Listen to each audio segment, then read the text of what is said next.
Hello everyone, today I will show you how to fix the Slack update failed error in 2026. This problem usually appears when Slack tries to update automatically and it either fails, gets stuck, or the app doesn't open at all. First, let's understand the reason. Slack update failed errors mostly happen because of permission issues, corrupted update files, antivirus blocking, or unstable internet connections. Um, this is very common on Windows PCs. Step 1. Fully close Slack. Don't just close the window.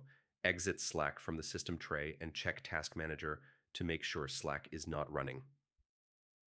This avoids update conflicts.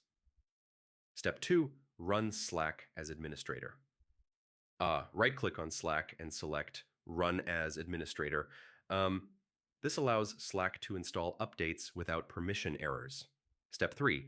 Check your antivirus or firewall. Sometimes security software blocks Slack update files by mistake. Temporarily disabling it or adding Slack to the allowed apps list can fix the issue. Step 4. Reinstall Slack manually. Uninstall Slack completely, restart your PC, and then download the latest version from the official Slack website. This bypasses the broken auto update system. Also, check your internet connection. Slow or restricted networks can interrupt updates. Switching to a stable connection helps a lot. So yeah, Slack update failed errors usually come from permissions, security blocks, corrupted files, or network issues. Follow these steps and Slack should update normally again. Thanks for watching. Do like this video, subscribe to the channel, and comment below if you have any questions.